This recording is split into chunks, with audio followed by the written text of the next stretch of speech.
Dr. Joey Skelton with Atrium Health Wake Forest Baptist is here with us answering food and diet related questions.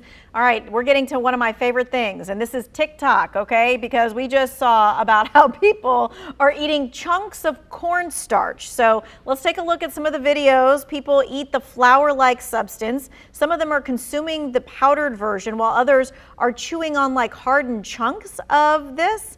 The trend has gotten so popular, some people have started businesses by selling flavored versions of cornstarch. All right, so when you see this, what's your thought on this? Is this dangerous? I think my head shaking was demonstrating what I think of that. It's not necessarily dangerous. It is not good for you, and it's not anything I would recommend. Eating especially the whole chunks, especially if they're flavored, which would make you want to actually eat more of it, almost like candy, it's going to cause a lot of stomach upset, because you have to think about that eating. It's almost like eating a big chunk of sugar, really. With the cornstarch and the way that it's in the big chunks, it gives it a slightly different flavor to it, but it's going to cause a lot of stomach problems. If you have any problems with diabetes, it's like eating sugar. You're going to get rapid spikes in your blood sugar, which is actually going to make you feel bad when your blood sugar comes back down. So no, it's much like almost all TikTok fads with that. Just say no, don't. If your kids start asking you to buy more cornstarch, don't do it. Cornstarch is a great thing to thicken up soups and stews and sauces and stuff like that, but it's not something meant to be eating straight. And of course, we thought that WebMD was bad because we were all diagnosing ourselves, but now we're watching TikTok and we're getting our nutrition and weight loss advice from there. And they've actually studied of people, nutrition advice given through any social media, 80 to 90% of the time is going to be inaccurate. Okay, so there is that. All right, this person wants to know, are overweight people considered unhealthy even though they don't have health issues? So that's a little bit of a controversy in the field, but overall there is a belief of what they would call metabolically healthy obesity, that the worry with having excess adipose tissue on your body is it can cause inflammation, which can cause heart problems.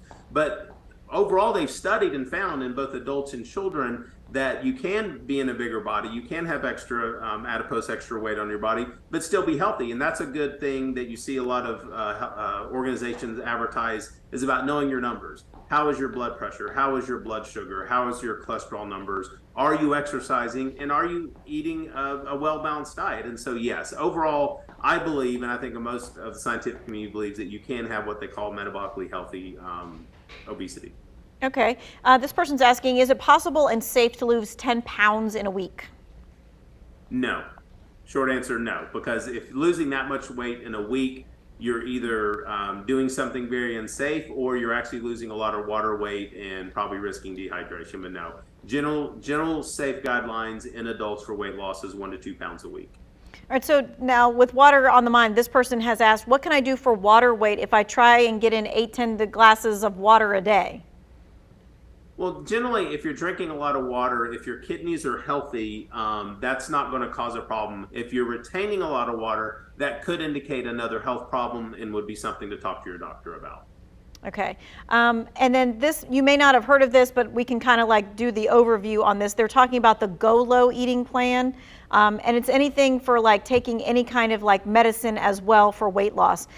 Is this something that should be done without going to the doctor? What is your thoughts on this? That's something you should definitely, because some of the new medications work very well, and that'd be something you want to go talk to your doctor about. They tend to be very expensive, so definitely something to talk to your doctor. You're going to see a lot of sort of different formulations of it, or compounding pharmacy and over compounding versions of that, and that's generally not recommended, but that definitely be something to talk to your doctor or talk to a weight management specialist about.